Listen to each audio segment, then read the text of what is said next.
Dobar dan, lepo pozdravljeni.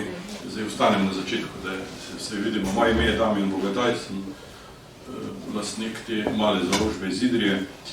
Veliko veselje nam je, da nas danes gosti Mohorjeva družba v tej prelepi knjigarni v središču Ljubljane.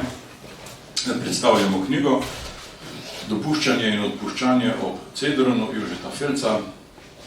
Naše omizje je sestavljeno tako: Alenka Heferle, urednica knjige, Janez Bizjak na moji desni je uvodničar v knjigi, Jana Vizjak je slikarka, njena dela so v knjigi, pomembno obogatijo celo zgodbo, in na moji levi je Silvo Božič, ki bo poskrbel za umetniško besedo, in zdaj ga za začetek kar prosim, da nam en odlomek iz te knjige tudi prebere.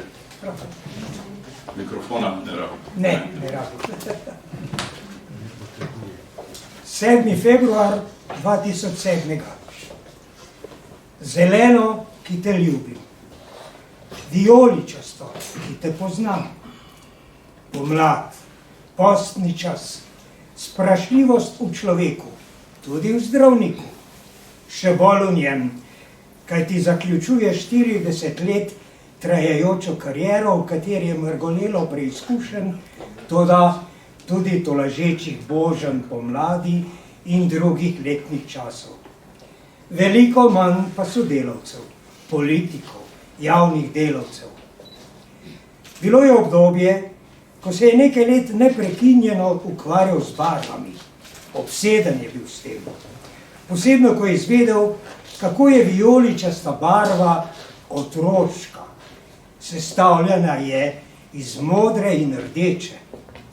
Otroci jo imajo radi, saj v njih sta miloba plavine in erupcija rdečine čustev in krvi, dvojnost bivanja.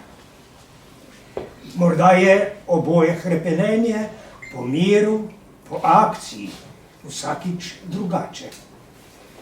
Vsak človek je zaznamovan z eno od teh dveh barv.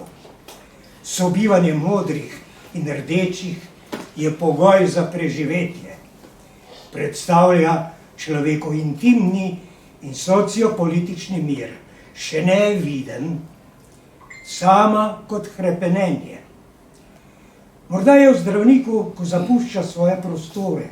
Modra je v zdravniku, ko zapušča svoje prostore. Tudi v njem sta plavina in rdečina. Vijoličast je, hrepeni. Kljub temu, da je prepričan, kako je hrepenenje negativno čustvo, kajti nikoli se v ciljni predstavi ne uresniči, kot človek pričakuje. Ne le v predstavi, v resničenju. Ali pa se, dvomi človek. Tudi zdravnik je transcendenčen človek, gleda navzgor. Toda je tudi dvomljivec. Uhaja v zeleno, v prostore pomladi, ki jih ne zaznamuje določenost, obsedenost s spraševanjem. Razmišlja, kako je tudi cerkveno leto zaznamovano z vijoličasto barvo. Adventni čas, čas pričakovanja odrešenika, olajšanja, preloma stari, svetlobe. Plašči mašnikov so ves adventni čas vijoličasti, do božiča, ko v življenje človeka in skupnosti vstopi mir. Pomlad se najavi, hrepenenje po miru odneha, tolažba vstopa v sobane pričakovanj. Vijoličasto pobeljene, temačne, kar naenkrat so plave, otrok je prišel, zrasel bo in bo odrešil. Kako je tudi zdravnik pristajal na te vizije, saj zanj niso bili prividi, resničnost je bila. Vse do tistega dne, ko je zaznal v sebi dvom. Tedaj je tudi zahrepenel. Oglasila se je smrt. Postni čas, mašni plašči so spet vijoličasti. V življenje človeštva je vstopilo spoznanje. v zdravnikov čas erupcije čustev, napraviti vse, da bi zmagal.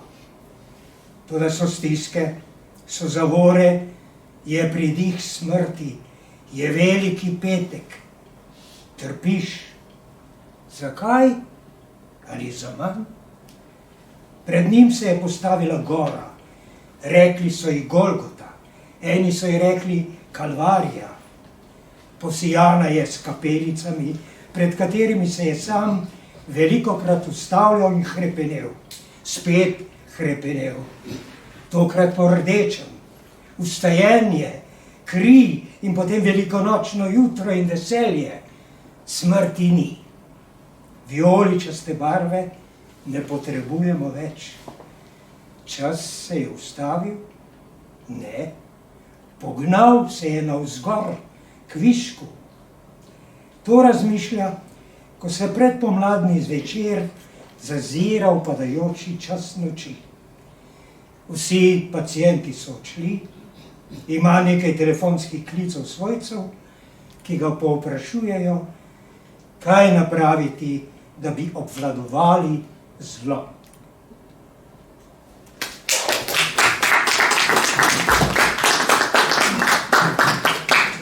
Hvala lepa, Silvo Položič. Zelo doživetno, lepo. Prvo vprašanje postavljam gospe Alenki Heferle. Mikrofon, če boste vzela.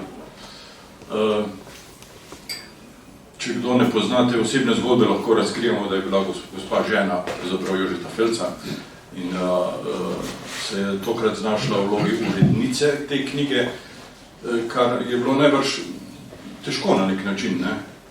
Ne, ni bilo težko. Ni bilo. Kadar kaj rad počneš, kadar kaj počneš z mislijo na pisca, ki je bil moj mož, potem ni težko.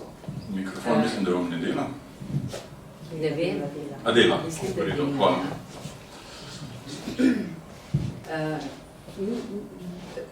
Precej je bilo pa težko, precej je bila pa težka ta pot, ko je knjiga prišla do, oziroma ko so zapiski prišli do vas in do izdaje te knjige. Ta pot je bila pa res nekoliko zapletena in težka, ampak sem neizmerno hvaležna, da je knjiga ugledala luč sveta, hvaležna tudi za vaše predloge, ko ste predlagali, da uvodne besede zapiše velik in iskren prijatelj mojega moža, to je gospod Janez Bizjak. Neizmerno hvaležna sem tudi za vašo zamisel, da bi tudi sama kaj napisala, ker se mi zdi, da obe besedili lepo uokvirjata ta križev pot, kot je podnaslov te knjige Psihiatrov križev pot. In s tem je knjiga dobila neko zaokroženo celoto. Besedila so nastajala pravzaprav v zadnjem obdobju Felčevega življenja, ko se je že preselil iz Idrije v Celje. Ne, še v Idriji. Ne, takrat je še deloval, sicer kot svetovalec, ne več kot predstojnik, oziroma predstojnik, strokovni direktor psihiatrične bolnišnice. Deloval je še kot psihiater. Pri zapiskih je pa eno zanimivo pot ubiral. To so pravzaprav dnevniška razmišljanja, so spomini, reminiscence, ampak so njegova pripoved je, ampak se distancira od samega sebe in piše v tretji osebi. Tako da in to poteka nekako na vertikali, potem pa zaključuje te svoje zapiske, se pravi na horizontali, potem pa svoje zapiske zaključuje z vertikalo, se pravi z dialogom oziroma monologom. Pogovarja se z Bogom in razmišlja. In je morda bralcu včasih tem njegovim miselnim preskokom in potem in stran potem nekoliko teže slediti. Ta križov pot bi lahko razumeli tudi večplastno. Avtor je bil že vse od mladosti pravzaprav zaznamovan z boleznijo. Imel je težave z gibanjem, skleroza multiplex, mislim, da je bila tako posredi. Vendar njegov duh je ostal večno mlad. In svež. In svež. Ja, in prodoren, pronicljiv. Mislim, da je to čutiti tudi v teh zapiskih. V nekem pomenu je v telesnem smislu on imel tudi svoj križev pot, pravzaprav, veliki plan. Ampak o tem ni, mislim, niti razmišljal, še manj želel razpravljati, čeprav med nama ni bilo tabu teme in govorila sva tudi o tem. Vem pa, da se je s početka v stiku s prijatelji tej temi izrazito izogibal. Je pa znal sobivati z boleznijo. In ta je bila morda celo tista posebna motivacija, zaradi katere je postal še globlji, še prodornejši in sočutnejši, zagotovo. Čeprav je imel empatijo v sebi, mislim, da že od malega. Ja, povemo to, da Jožef Feld sam ni mogel pisati, pravzaprav, ne? In je vse svoje romane, vse svoje dela je narekoval. Ne? Je narekoval, ja, in imel tudi neko gospo, neko strojepisko, ki mu je potem vse to spravila na papir. On je, recimo, celo po noči je snoval to svoje pisanje, razmišljal, kako bo zastavil, recimo, nek roman ali zgodbo, ki jo je pozneje zapisal. Precej njegovih del, oziroma kar nekaj njegovih del pa je v obliki dnevniških zapisov. In ti zapisi so pa pisani v prvi osebi. No? Tako da tu je res zavzel neko posebno tehniko, da se je nekako distanciral od samega sebe in piše o zdravniku kot o tretji osebi. Ja, hvala lepa. Janez Bizjak, vi ste vodničar v tej knjigi. Napisali ste vod, dobro ste poznali avtorja, vrsto let ste prijateljevali, prihajate iz kroga slavnih, rečemo slavnih, kapelj, kapljaši. Kako se spominjate Jožeta Felca? Ja.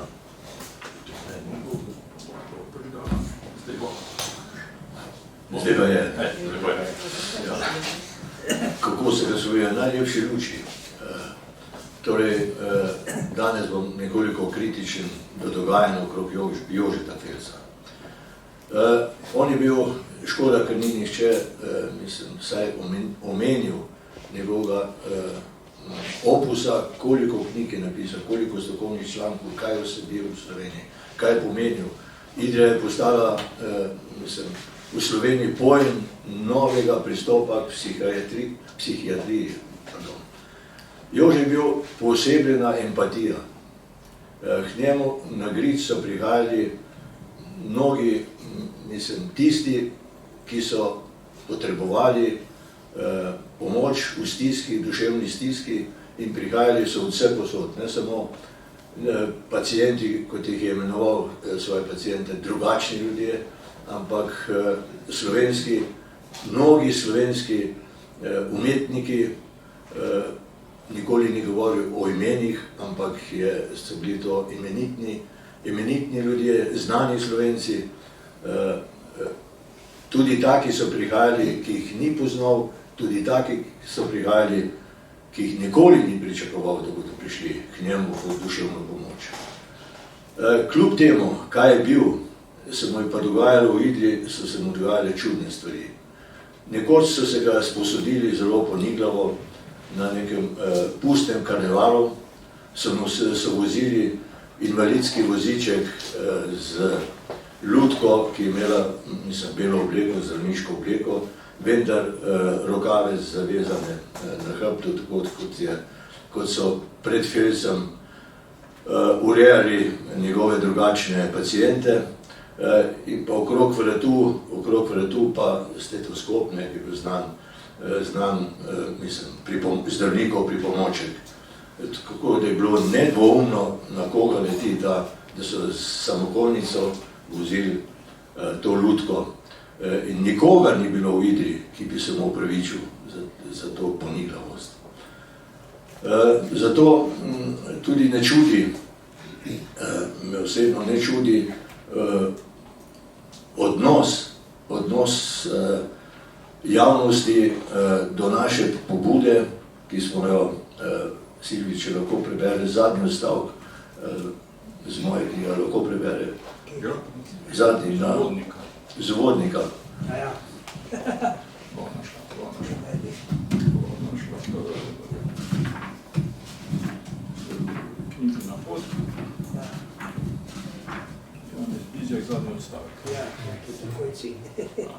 To bo lepše, jaz se slišala, kot če bi jaz to bral.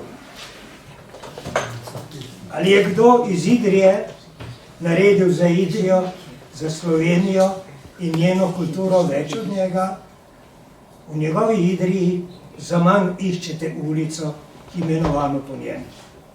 Spodobilo bi se, da bi vsaj psihiatrična bolnišnica na Griču nosila njegovo ime.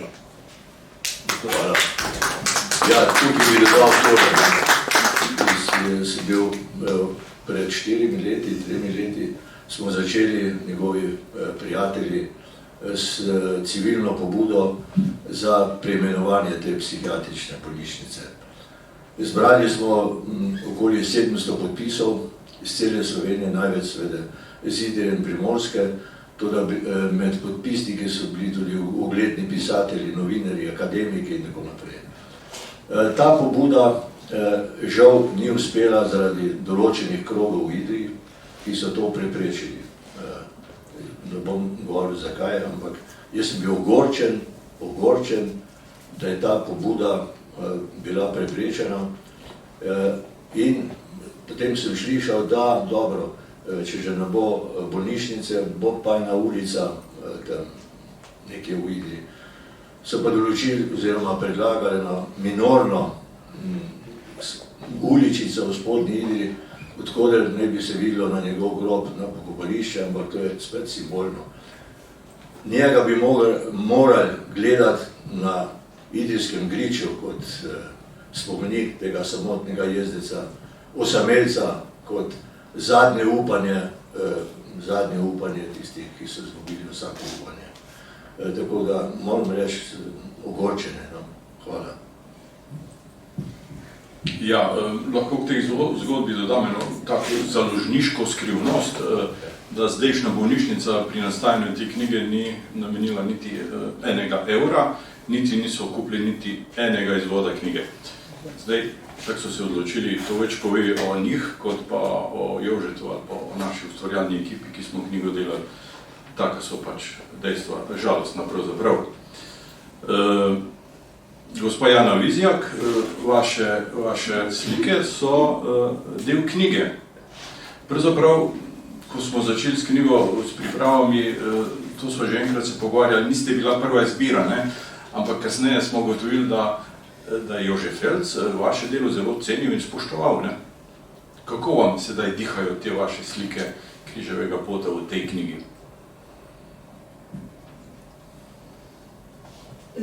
Jaz sem knjigo zdaj po predstavitvi v Idriji ponovno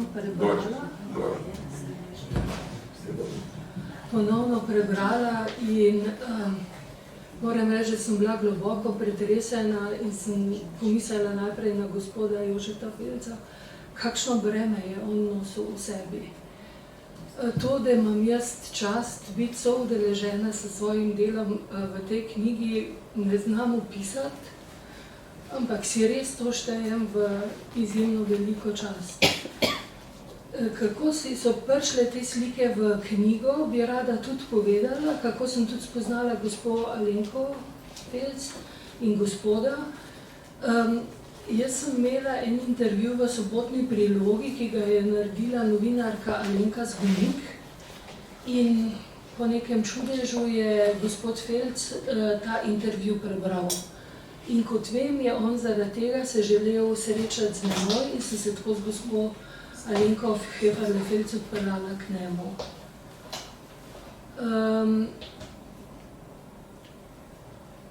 Jaz sem ta križev pot, za ta križev pot sem jaz rabila kar precej časa za slike. Križevega pota sem potrebovala precej časa, zahvaljujoč gospodu monsignor dr. Rudiju Koncilji, ki je naredil katoliški dopisni svetopisanski tečaj. Jaz sem to delala, takrat sem bila še v Düsseldorfu in nisem vedela, kako naj izrazim hvaležnost za to, kar je on naredil in kar sem jaz smela tudi biti soudeležena. Sem potem pač po nekih ovinkih se odločila, da naredim ta ciklus križevega pota. Nikoli si nisem mislila, da bojo objavljene še kje v kakšni tiskovini, sploh pa ne v takšni, ker zdaj, ko sem res ponovno še enkrat vse prebrala, pa prelistala tudi uvodno besedo, spremno besedo gospe Felc, mislim, se mi zdi, da je to knjiga, ki preseže, mislim, res presežna knjiga, se mi zdi, in bi jo priporočila velikim ljudem, da si vzamejo čas in da jo preberejo počasi in skrbno. Zdaj pa tudi to bom povedala, da vprašali ste me za slike, za tematiko. Jaz sem potem, ko sem bila pač v temu valu teh duhovnih vsebin, sem v bistvu naslikala 7 križevih potov, ampak so bile vse alternativa na ta velik križev pot. In iskreno povem, da recimo, če bi mi zdaj nekdo rekel na sliki še enega, bi rekla, veš kaj, zdaj pa jaz te energije nimam.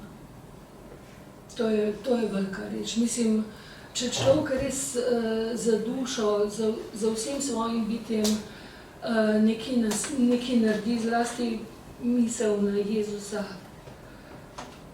pa na trpljenje in na koncu vstajenje, je to res velika reč. In bi rada to povedala, to sem tudi napisala v knjigi moji Pot srca, ki se je sploh ne da več dobiti. Jaz sem zdaj eno kupila na Bolhi in sem jo seveda podarila naprej. Pri ta zadnji postaji Jezusa položil, pri ta zadnji postaji je bilo tako, da ko sem ga slikala, ko Jezusa križajo, ko je bil Jezus križan, vedno ponavadi delam slike v dveh variantah, zato da primerjavam kvaliteto. In ko sem slikala Jezus umre na križu, se mi je pa zgodilo vstajenje.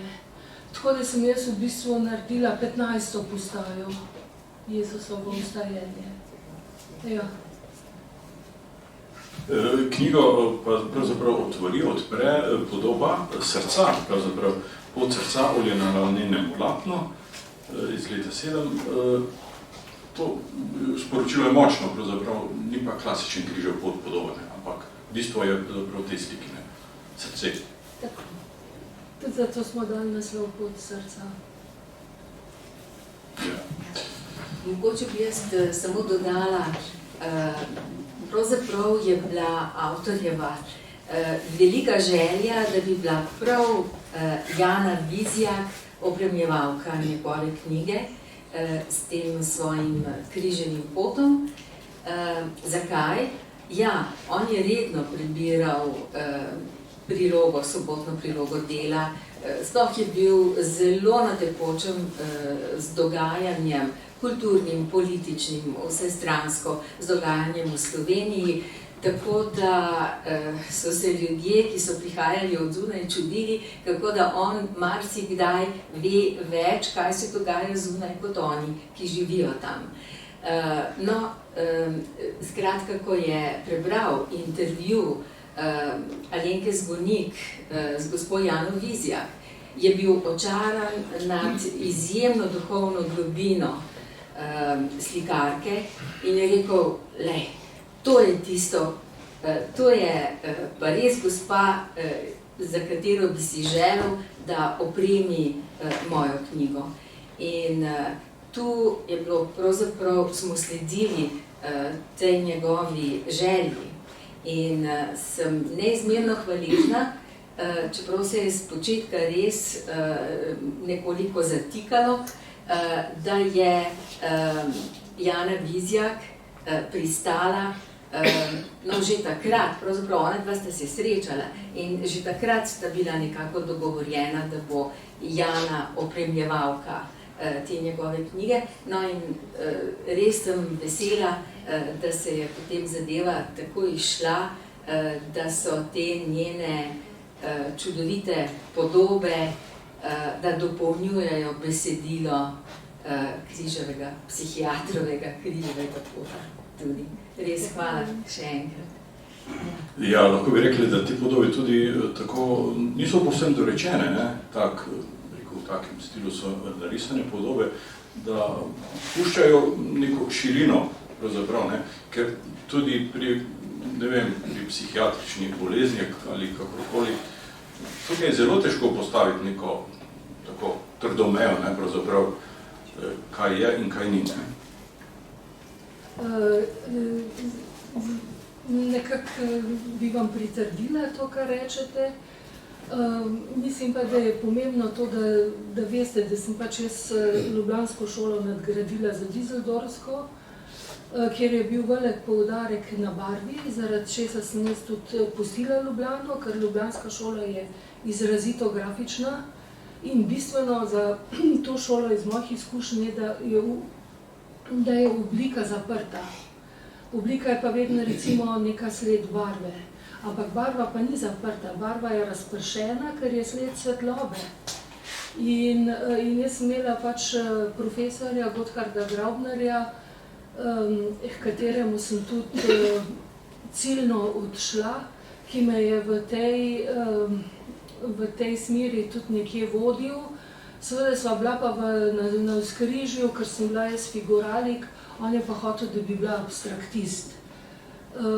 Mene je pa ljubezen do človeka nekje zavezovala, da sem ostala figuralik. In ko sem ta križev pot delala, sem bila navezana tudi na svetlobo, pa recimo na Janezov evangelij, ko začne ravno s svetlobo, z besedo, pa to luč. Tako da, če bi pa šla v detajl, recimo bi se mi zdi, pa mislim, da bi začele slike dobivati karakter ilustrativnosti. In jaz mislim, da namen slikarstva ni ilustracija in ni ilustrativnost, ampak sposobnost opazovanja, gledanja, videnja in poglabljanja v sliko. Ne skozi vsebino, ampak skozi barvo, skozi likovne elemente, skozi barvo in svetlobo. Skozi barvo. To je tretja knjiga, ki smo izdali pri založbi, naši založbi Bogataj od Jožeta Felca. Midva so se velikokrat tako pogovarjala in enkrat sem ga vprašal, sem rekel, mi smo rekli doktor, ne, tako, sem rekel, koliko jih vi ozdravite, pravzaprav, ne? Pa je bil dolgo časa, je tako razmišljal, je tiho je rekel, veste kaj, Bogataj, je rekel, da ne vem, če sem življenjem koga ozdravil, zazdravil, rekel, zazdravil, pomagal, se pogovarjal, usmerjal, predpisal mogoče še zdravila, tako, ne, in ga poslal nazaj v življenje. In je rekel, niso redki primeri, ko so se vrnili, pa so spet iskali pomoč in je rekel, ta krog zazdravljen se je vrtel in se je vrtel. A drži to, gospa Nika? Tako je, seveda. Seveda. Temu ni kaj dodati. Ja, Janez Bizjak, dajte nam povedati, če kaj o teh kapljačih. To je, danes se mi zdi kar nekako pozabljena tema, ampak to je ena velikih tem pravzaprav naše polpretekle zgodovine, a se tako reče, polpretekle. Ja, za nas kapljač je nedvomno velika tema, ampak za druge, ki nas niso poznali, pa ne tako. Torej, kaplje so izhajali v Idriji od leta Silvi, od leta... To že Silvi tudi kapljač, ne? Od leta 67, ja, tam nekje 66, pa do leta 72, ko smo se samo ukinili, pod narekovajem. 66 si šel že v Ljubljano. 66. Jaz sem bil takrat še študent, dijak, se tudi drugi smo bili dijaki. No, v glavnem, ukinili smo se 72. leta, samo ukinili na pritisk določenih krogov, ki so nam zaprli možnosti izhajanja. Bili smo pa nekaka slaba vest te eliti, ljubljanski ustvarjalni, literarni eliti, ker smo vabili in tudi dobili kot sodelavce eminentne umetnike, pisatelje, pesnike iz cele Slovenije, tudi iz Ljubljane. Tako da smo bili nekakšna slaba vest takratne družbe, ampak Idrija, se veste, če poznate Idrijo, kjer je, kakšna je, to je dolina, ozka dolina, vsi so mislili, no ja, to je ena provinca, ampak kapljači smo bili tisti, ki smo skupaj z zamejskimi Slovenci, se pravi v Italiji, Tržačani in Korošci na Koroškem, so ustvarjali takrat tako imenovani enotni slovenski kulturni prostor. Smo imeli veliko srečanj skupnih in hodili na medsebojna srečanja, umetniška srečanja in tako naprej. Smo pa potem dali skozi tudi svoje izkušnje s službami, ki so nas nadzorovali in tako naprej. To je pa druga zgodba. Hvala lepa. Ja, Bravo, kaplje! nekaj bi te popravil. Ja, tudi Nova revija, sodelavci Nove revije so bili številni sodelavci pri nas na Kaplju. No, jaz sem bil nekaj malega distributera pri prodaji kapelj v mladinski knjigi in zmeraj sem bil pričakan z stavkom, ja, kje pa hodite? Ljubljančani vprašujejo, kdaj bo spet nova številka. Samo to sem hotel reči, tako da smo bili bolj zaželeni. Naborček sodelavcev je kar impozanten, tudi Boris Pahor je bil med njimi, ne? Tudi, ja, tudi. Drago Jančar. Drago Jančar, tudi. Cela plejada. Ja, tudi.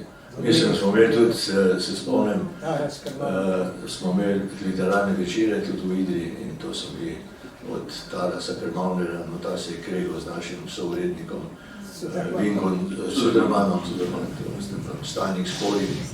Ampak se spominjam tudi Francija Zagoričika, so prišli v Idrijo. Mislim, tisti takratni, literarni ustvarjalci oziroma besedni ustvarjalci. Tako da smo bili na določeni višini, kakovostni višini. No, tudi Dominik Smoletov je bil zraven. No, tudi, ja, seveda, Dominik Smolet, pa še kakšen, to je bil tak. Jaz se spomnim, tudi Marjan Rožanc, recimo, jaz se spomnim teh obrazov takrat, smo jih imeli tako, v nebesa smo jih postavljali, ampak zraven se nam je pa dobro zdel, ker so prišli in nas postavili tudi nas nekako višjo raven. Hvala. Ja, in Jože Fels je bil tudi eden od urednikov. On je bil odgovorni urednik, oziroma Tomaž Pavšič je bil glavni, zdaj ne vem. Tudi menjavali so se. Menjavala sta se, torej ideja za kaplje, mislim, da je bila tudi od Tomaža Pavšiča, profesorja, in potem je to preraslo. Nas je takrat združil, takrat že študente Univerze Ljubljanske, ko smo študirali v Ljubljani, nas je združil v ta krog, v katerem je potem Jože Fels igral vodilno tisto vsebinsko, intelektualno usmeritev kapelj. Ja, ta knjiga, ki jo danes predstavljamo, je 18. po vrsti. Na zadnji strani dobite tudi seznam vseh njegovih knjig in seznam tudi založb in letnic, kdaj jih je izdal. Gospa Alenka, povejte nam, kako naprej? Bomo dobili 19. 20. Ne vem. Res je, da je Jože Pelc pustil kar nekaj še gradiva, nekaj zapisov, razmišljanj, predavanj, tako da ne izključujem možnosti, da bi išla še kakšna knjiga. Lepo bi bilo. Je pa seveda vprašanje, koliko je ta možnost uresničljiva. Rada bi pa to priložnost, da sem zdaj pri besedi, izkoristila še za to, da bi se zahvalila za izjemno lepo grafično podobo te knjige, za katero je zaslužna založba oziroma vaši sodelavci. Tako je. Bila likovna tako svetovalka urednica. Ja, dajmo besedo publiki, bi kdo kaj vprašal, kaj dopolnil, se s čim kdo ne strinja, mogoče bodimo odprti. Redka priložnost, tak imeniten zbor, kaj vprašal. Zvolite, gospod Petrle, vam dam mikrofon, da se bolj slišite. Hvala lepa. Jaz sem imel to čas, da sem Jožeta spoznal kot eden od bralcev Kapelj. Jaz sem delal pri reviji 2000, ki je začela 68 in sem bil v tisti družbi, ki je komaj čakala, da bo spet kaj išlo. Gospod Bižek je že povedal, kako se je zaključilo, torej živeli smo čase, ko se je dalo ustavljati take pojave. Kaplje so bile vstavljene, Jožeta Felca pa se ne bo dalo vstaviti. Danes ga lahko beremo, tudi tisto, kar je napisal že prej, ampak tale knjiga, po mojem branju bi rekel, da najmočneje govori o njem in mislim, da je v njej povedal najbolj subtilne, najgloblje stvari. In jaz sem bil posebej pozoren na to, bi rekel, na njegov odnos do nemoči pri svojem poslu. In ta mož je bil pogumen, je bil posvečen, je bil pa tudi ponižen. In jaz mislim, da bomo Jožeta Felca še dolgo brali, pa še o čem sem razmišljal v tej knjigi, kaj je ostalo za njim. Ta mož je bil eden od najbolj zaresnih ljudi, kar sem jih v življenju srečal.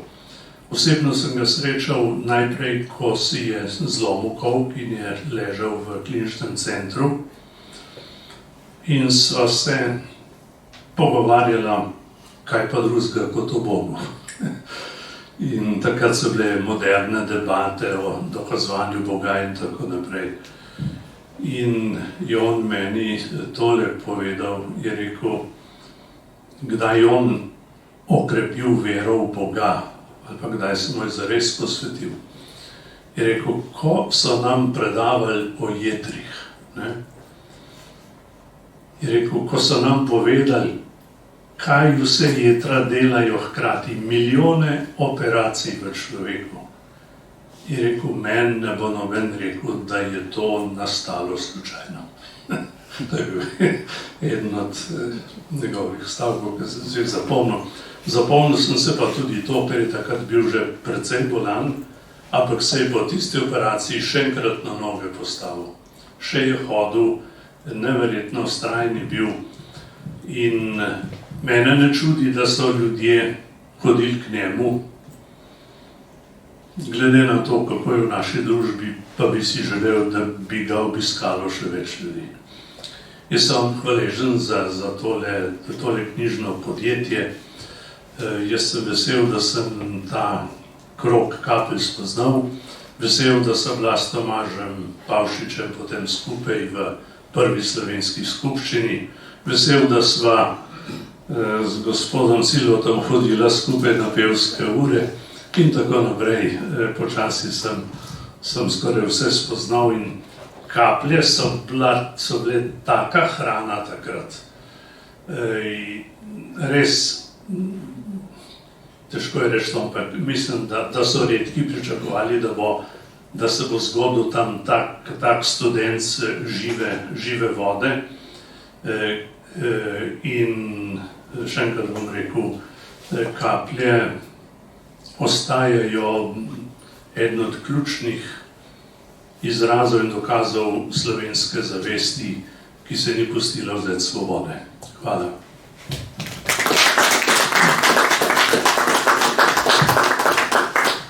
Hvala lepa za to razmišljanje. Mogoče še kdo?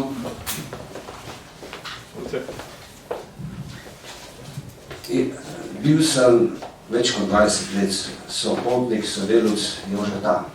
Tako da danes, ko govorimo in predstavljamo to knjigo, imam občutek, da sem kot da bi bil na sestanku na našem rednem jutranjem srečanju. Zakaj? Jaz sem to knjigo dobil pravzaprav v elektronski obliki že tam leta 7-8. Po vsebini se pravzaprav dotika tistih najtežjih etičnih vprašanj, ki jih srečuje psihiatr. In moram reči, da skoraj večina od teh zgodb sem v tem času slišal iz njegovih ust. Razen mogoče kakšne izmed njih. Od tiste prve o pedofiliji, silno težka vsebina, ki jo je takrat razkrival, zelo dobro bi bilo, da bi bila ta knjiga takrat izdala.